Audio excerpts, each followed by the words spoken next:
আজকে ঠিক আছো? হ্যাঁ, একদম ফার্স্ট ক্লাস।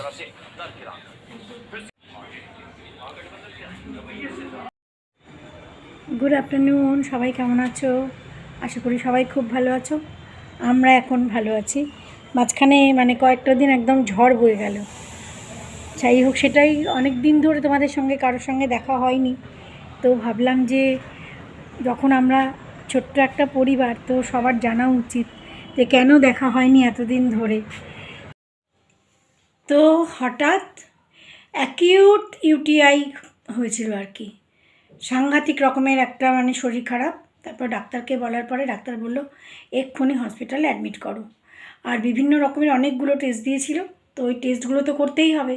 তো আমিও দেখলাম যে যখন ডাক্তার বলছে অ্যাডমিট করো, আর ডাক্তার আমাদের ফ্যামিলি ফিজিশিয়ান, ওই হসপিটাল আকাশেই উনি বসেন আবার। তো যখন উনি বললেন যে হসপিটালে অ্যাডমিট করে দাও, তখন আমি আর দেরি করিনি। আমি আর বাবু সঙ্গে সঙ্গে চলে গেছি হসপিটালে। অ্যাডমিট করে রোববারে সারাদিনে সমস্ত রকমের টেস্টগুলো হয়ে গেছে। একেবারে সবগুলো, ইসিজি থেকে, ইকো থেকে শুরু করে, সিটি স্ক্যান থেকে শুরু করে বিভিন্ন রকমের ব্লাড টেস্ট, সব কিছু, সব রকমের টেস্ট হয়ে গেছে। তারপরে ওই ইউটিআই ইনফেকশান ধরা পড়লো। এখন কিছু করার নেই, ওটা ট্রিটমেন্ট করতে হবে। 4 দিন বাদে আমরা বাড়ি এসেছি। বাড়িতে আসার পরেও 5 দিন আবার ওই 10খানা ইঞ্জেকশান। সেটা আবার বলে ইন্টারভেনাস। তো সেটা আর কি, আমি ভেবেছিলাম যে বাড়িতে ডাকবো নার্সিংহোম থেকে, বাড়িতে এসে দিয়ে যাবে। কিন্তু না, ওটা নার্সিংহোমে গিয়ে ওই স্যালাইনের মতন ওই ইঞ্জেকশানটা নিতে হবে। তো ওই 5 দিন, আজকে সকালে ওই ইঞ্জেকশানটা শেষ হলো।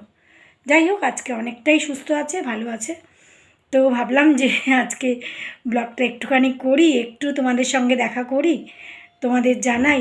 বেশ কয়েকজনের মেসেজ এসছে যে ব্লগ পাচ্ছি না কেন, ব্লগ দেখছি না কেন।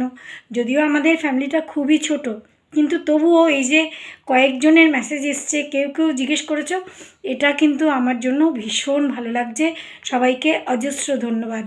এই কয়েকদিন ধরেও একটু নিয়ম মতন চলাফেরা করছে, জানি না কতদিন চলবে। তো আজকে একদম আমাদের নর্মাল প্লেন খাওয়া দাওয়া, একটুখানি 1 পিস বেগুন ভাজা দিয়েছি, একটু ডাল, আর একদম পাতলা মাছের ঝোল। আমরাও এটাই খাবো। মামুন এসছে স্কুল থেকে, মামুনও এখান থেকে খেয়েই যাবে। আরও এই যে আরেকজনকে দেখো, ওনাকে খাইয়ে দিয়েছি। ওই যে একটা হাড্ডি নিয়ে কসরত করছে। এই কদিন খুব মন খারাপ ছিল, এই ঘর ওই ঘর খালি আমাদের খুঁজে বেরিয়েছে সারাক্ষণ। Good evening. এই আমি চা করে নিলাম। আজকাল এই কয়েকদিন ধরে একটু নিয়মে চলছে, জানি না কতদিন চলবে। সময় মতন চাটা দিয়ে দেবো, আর তারপরে রাত্রের খাবারটাও একটু তাড়াতাড়ি দিচ্ছি। তো চা করে চায়ের সঙ্গে শুধু বিস্কুট দিচ্ছি, অন্য কিছু দিচ্ছি না। এই কদিন ধরে না সন্ধেবেলা যেমন মুড়ি চানাচুর বা অন্য কিছু খায় একটু, সেটা আর দিচ্ছি না। সেটা খেলে হবে কি, রাত্রের খাবারটা আবার লেট হয়ে যাবে। এতদিন পরে এই দুজনকে একসাথে পেয়েছি। এই দেখো ওর অবস্থা দেখো, এর কাছে যাবে না ওর কাছে যাবে, মধ্যিখানে ঢুকেছে, দুজনের মধ্যিখানে ঢুকেছে। যাই হোক, রাত্রের রান্নার পর্ব, একটু পনিরের তরকারি করলাম আর সঙ্গে রুটি করে দেব। তো রাত্রের রান্না এইটুকুই আজকে, কারণ এত টায়ার্ড লাগছে না, এর জন্য রুটি। বাবুকে 2টো পরোটা করে দিচ্ছি, বাবু একটু পরোটা দিয়ে খেয়ে নেবে। এই কদিন ধরে তো ওরও খাওয়া দাওয়া হয়নি না, একদমই খাওয়া দাওয়া হয়নি। সকালের খাবারটা কোনো মতে খেয়েছে, কোনো দিন ম্যাগি খেয়েছে, কোনো দিন কিছু খেয়েছে, কোনো দিন খায়নি। ওই আমি হসপিটালে রয়েছি এই জন্য, তো ওকে এই জন্য পরোটা করে দিচ্ছি 2টো। ওদের খেতে দিয়ে তারপরে এই ঝন্টুকে খাওয়াতে বসিয়েছি। আজকে কোনো ঝামেলা করেনি, কিচ্ছু ঝামেলা নেই, একদম চুপচাপ খেয়ে নিল। রোজ দিন না বাবুকে সামনে বসতে হয়, আজকে আর বাবুও বসেনি, একা একাই বসে আছে। বাবু যদিও ওই ঘরে রয়েছে, কিন্তু অন্যদিন সামনে এসে বসতে হয়। আজকে জানি না কী মুড হয়েছে, তো চুপচাপ বসে খেয়ে নিয়েছে।